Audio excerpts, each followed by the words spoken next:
All right, hello. Here's clarinet on page 6. So we're gonna work through going through. I'll point out some fingerings, and yeah. So here we go. So number 1, away we go. Starts on an E. It's that bottom line of the 5 lines of our staff. In an E, you play with your thumb covering this hole in the back, and your first finger over that top hole. And it should be a sound like this.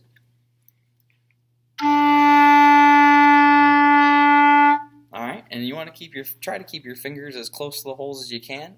Each of the holes in front, or your 3 main fingers, are going to go over, because then later on when we add those in, that'll be extremely helpful instead of working really hard when they're flying away. So they're going to stay nice and kind of close, but I'll move mine away so you can see what fingers periodically when they change and all those good things for help. Alright, so here's number 1, away we go. We're going to go with 4 beats of sound first and then 4 beats of silence. Going through there, so it'll sound like ta, 3, ta. All right, so here is number 1, away we go. Here on an E, playing E a whole bunch. And 1, 2, ready. 2, 3.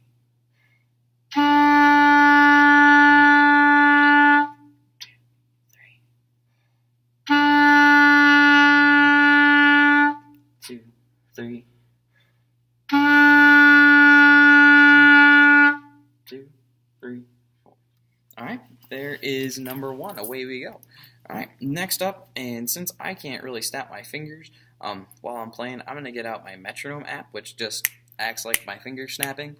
Helps me keep the beat going through there, keep it nice and steady, and just kind of maybe guessing which one's going to go with it.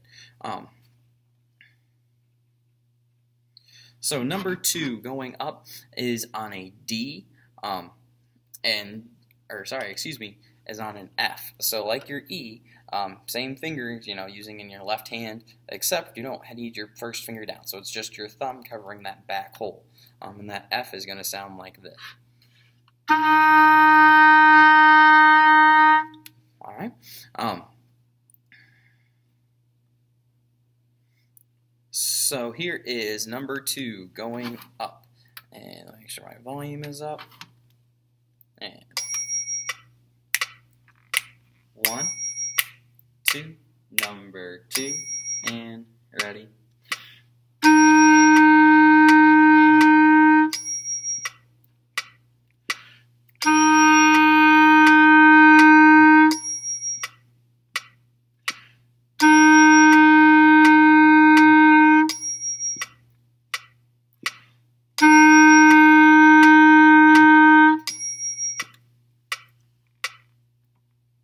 Alright, there's number 2, going up, and that was on an F. Alright, number 3 uses both those notes, an E and an F, just switching back and forth between them, and what's nice is it's just the wiggle of your first finger.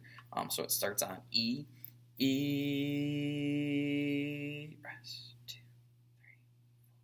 3, F, rest, 2, 3, E. So just wiggling that first finger.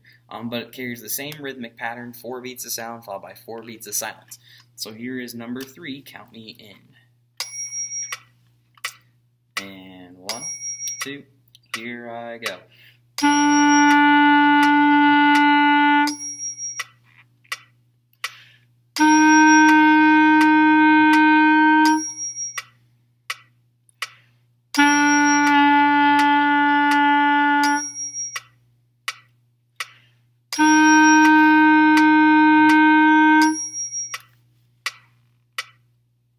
Alright, there was number 3, count me in. At any point in time when there's silence, they can move their fingers. They don't have to wait till the last second or right at the beginning. But as we add in notes coming soon right after one note, it will be a really more quicker change. Alright, number 4, higher ground. Is the last note we're going to learn on this page and use for a while, and that is a G. It's on that second line of our staff, and a G is really simple. No fingers. But you still want to keep your fingers hovering around where they were.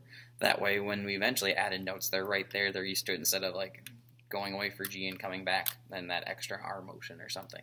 So here is number 4, higher ground on G. And 1, 2, here it is.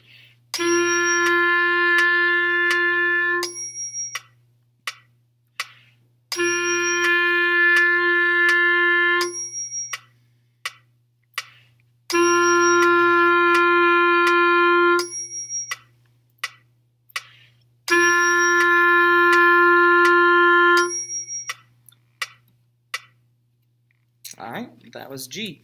All right, and then number 5, moving around, is putting all 3 of those notes together now. So if we were to say our note names and do our fingerings at the same time, it should be a little bit like this. F, 2,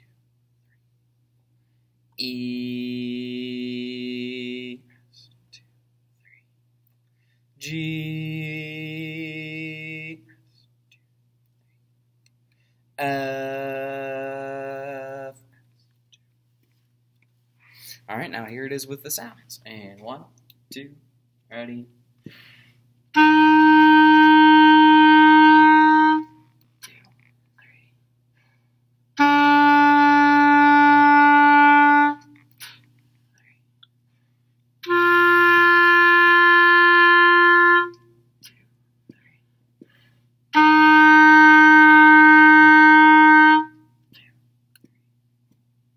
All right, there was number 5. Hopefully that gives you a good example of what those are each going to sound like. And have fun practicing.